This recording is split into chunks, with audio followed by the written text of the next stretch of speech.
Hey there, Social Blade fans, Dave here for another Social Blade YouTube tip. Today we're going to be talking about microphones. We've got three basic ones to talk about. We're going to go over some of the advantages and disadvantages for each one in an environment. So let's start off with looking at the three types. The first one is a handheld, second one is a lapel, and the third one is a shotgun microphone. So let's look at the handheld microphone. This is what's normally used on news sets, and you see it in somebody's hand. They'll hold it up, and between people talking, they'll move it towards each person's mouth. It's because it has to be close up to someone to pick up their sound. You can't keep it like 5 feet away and expect it to pick up the sound. And it's really great for that reason because you have to actually get it close to someone, which means it'll reject a lot of the room noise. So if I have like an air conditioning off to my right here that's blowing and it's really loud, I have this microphone right up next to my mouth. You're not going to really hear it, if at all. So that's great, and you know, they're fantastic to have, but what if you want to hide this microphone? What if you don't want this big microphone being held in frame? Well, you got a few more options. Let's look at option number 2, the lapel microphone. You see these a lot on sit-down interviews where people are not going to be walking around because they generally are attached to your shirt or underneath the shirt, and if you move around too much, you're going to hear that scratching of the material next to the microphone. So that's something that you want to consider. They do come in both wireless and wired, as with any of these microphones will be, but generally you'll see them wired, so you're going to be pretty much wired to a table or a chair where you're going to be sitting for these interviews. But usually lapel microphones are great because you don't see them, or you may see them. You can usually hide them, but you don't get the full richness of the microphone that we're going to be talking about next, and that is the shotgun microphone. That's what I actually use here on this set, and usually you'll see these on movie sets where some guy is actually holding this boom pole overhead and he's pointing the microphone towards each person's mouth as they talk. The reason why you have to have someone operate a boom pole mic is because, well, these shotgun microphones are very directional. If I walk one step to my left or right, you're not going to hear me nearly as well as when I'm standing right in front of this shotgun microphone, which I actually have mounted to a mic stand in front of me here. So normally you'll see a boom operator, but if you're not going to be moving around, you can get by putting this onto a mic stand and just stand quite still. So that's a great type of microphone. It blocks out a lot of the room noise, but you're still going to get quite a bit of room noise, and you have to have an operator in most cases. So the lapel microphone is great where you can clip it to someone and they don't really have to have an operator and they can just stay still.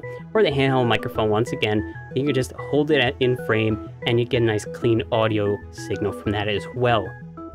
Now these all have their advantages and disadvantages per each location, but that's your choice to pick when you're doing each production. I generally have all three of these type microphones, and I use them as needed for each production. Now let's look at condenser versus dynamic, because a lot of people think, oh, it's a condenser microphone, it's meant for a studio, it must be fantastic, right? Well, then they go and they plug it into a room and they start typing on their keyboard, and the person that's listening to the recording later says, oh, what's with all that rumbling noise and that clicking noise? Why am I hearing that on this great condenser microphone? Well, that's because there's one thing about condenser microphones. They're not any better or worse than a dynamic. In fact, they all have their best uses. But a condenser microphone is generally much more sensitive to picking up sounds. You'll see it in professional studios, but these professional studios have a lot of sound deadening material around, and a lot of just material to help the room sound better in itself, because that microphone is going to pick up a lot of room noise. So you're going to hear the keyboard and mouse clicks or anything around you, be it an AC or a fan or an open window. You don't want that. If you want to have just more of your voice in the mix and you don't want to hear all the ambience of a room, you want to go dynamic. Dynamic microphones are like the handheld microphone. They have to be up and close, but they give you a nice clean signal. So consider condenser versus dynamic. A lot of these USB mics that you get from the store, be it the Blue Yeti, they're mostly condenser, so I generally don't recommend them. You want to get something that's dynamic if you can, and we'll look into what microphones that you guys could use in future episodes, but for now, we're just going over the basics. Now, you've heard of the USB microphones, but what about these professional ones that plug into pro equipment that has this 3-pin barrel connection? In fact, it's what I'm showing right now because it's what I use on my microphones. It's called XLR. It's a balanced professional locking connection, and you'll see it on a lot of professional equipment. Now, what if you wanted to get an XLR microphone that you really love the sound of and you plug it into your computer, which only has a USB mic input?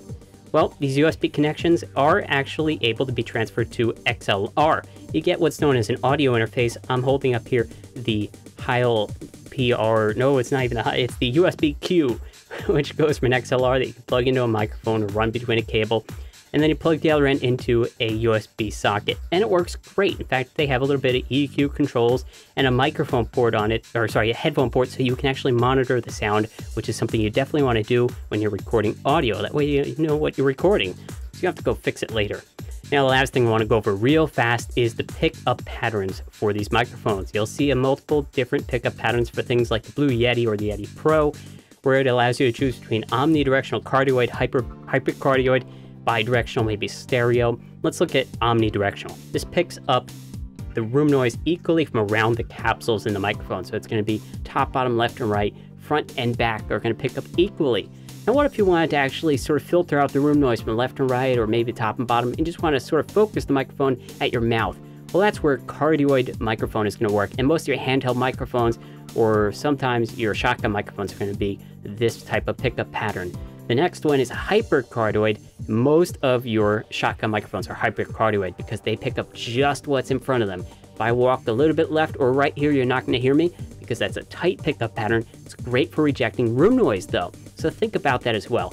Then there's bidirectional or stereo, which is going to pick up left and right. It's great if you have two people on either side of a table for, say, a podcast type environment, where you want to have a left channel for person A and a right channel for person B, or maybe you're just recording a live band or something. You want to get the full stereo depth of sense, which you hear with your own ears. So that's a great way to do that, and that's something to consider.